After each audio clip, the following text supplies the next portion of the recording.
पीढ़ियों से हम इस रेगिस्तान में रह रहे हैं और परिवार का गुजारा करने के लिए कोई संसाधन नहीं थे, कोई रोजगार का स्रोत नहीं था।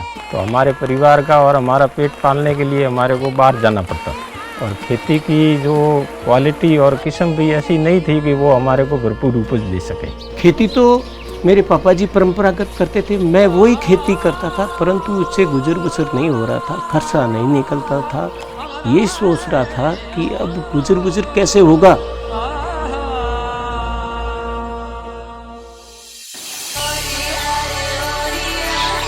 ये है उन्नति और रोजगार की फसल, वो भी रेगिस्तान में, जहाँ सालों तक काम धंधा पाने के लिए पलायन होता रहा और लोग देश विदेशों तक रोजी रोटी की तलाश में गए।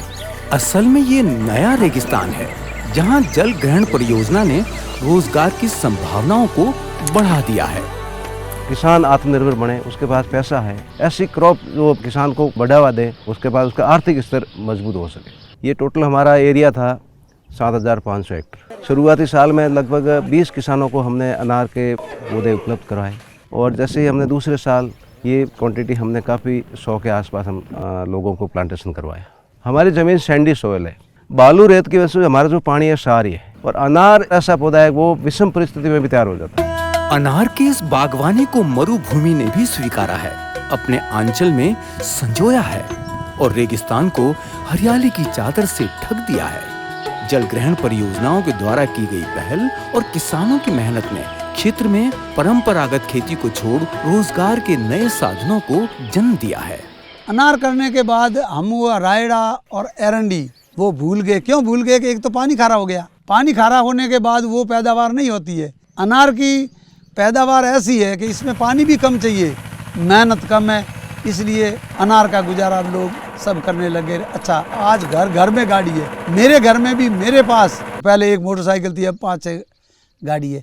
किसानों को उन्नत तकनीक से फलोद्यान व कृषि की जानकारी देने के लिए समय समय पर शैक्षणिक भ्रमण करवाए गए, आधुनिक संसाधनों एवं उपकरणों की जानकारी उपलब्ध करवाई गई, खेतों में जल संग्रहण टांकों का निर्माण करवाया गया। कृषि से जुड़े विभागों के साथ कन्वर्जेंस के कारण ही काश्तकार की आज बिजली पर निर्भरता खत्म हो गई है। अब लगभग हर खेत में सौर ऊर्जा के संसाधन देखे जा सकते हैं।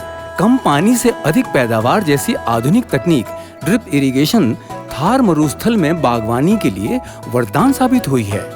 बंजर भूमि होने के कारण पानी जो हम छोड़ते थे वो भी सीधा सीधा रेत के नीचे चला जाता था, नहीं तो ड्रिप के द्वारा बूंद बूंद जाता है और वो भी पौधे के लिए काम आता है। तो पानी में भी बचत, लेबर में भी, और सौर ऊर्जा से एक दो भी बिल नहीं भरना पड़ता है, किसान की सीधी बचत। दूसरी बचत, दिन में हम उसको आराम से खेती बाड़ी को संभाल सकते। उत्पादन शुरू होने से प्रदेश भर की ही नहीं, देश दुनिया के मजदूरों को भी रोजगार मिलने लगा है। अनार की बम्पर आवक होने से स्थानीय स्तर पर कई छोटी बड़ी मंडियां खुल गई हैं।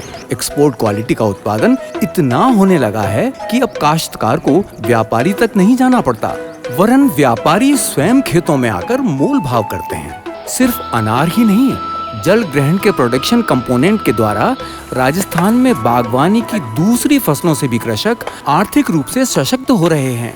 वाटर सेट वालों ने सलाह दी कि तुम्हारे को सब्सिडी पे ये आंवले के पेड़ हम उपलब्ध करवा देंगे और आज ये मेरे को अच्छी कमाई दे रहे हैं। अभी इस साल मैंने इस बगीचे का सौदा किया 31 लाख में किया, इससे गत वर्ष 15 लाख में किया था। सबसे बड़ा बेनिफिट तो साहब इसमें क्या है कि इनकम शुरू हो गई हमारे को मिलना।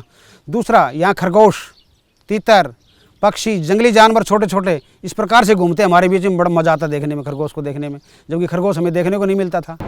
ये उमड़ते घुमड़ते बरसते बादल प्रकृति की खुशी का इजहार है।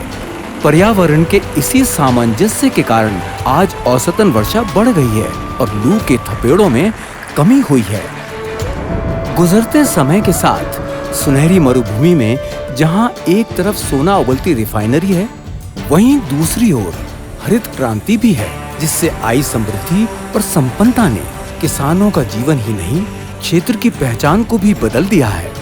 चोरों की इस धरती से किसान को इतनी समृद्धि और सम्मान मिलेगा, हमारी पीढ़ियों ने कभी सोचा भी नहीं था। पहले हम मजदूरी के लिए बाहर जाते थे और आज हम बाहर से लोगों को मजदूरी के लिए बुलाते हैं। पहले खेती से परिवार चलाना मुश्किल था, आज 10 से 12 लाख का मुनाफा हो रहा है।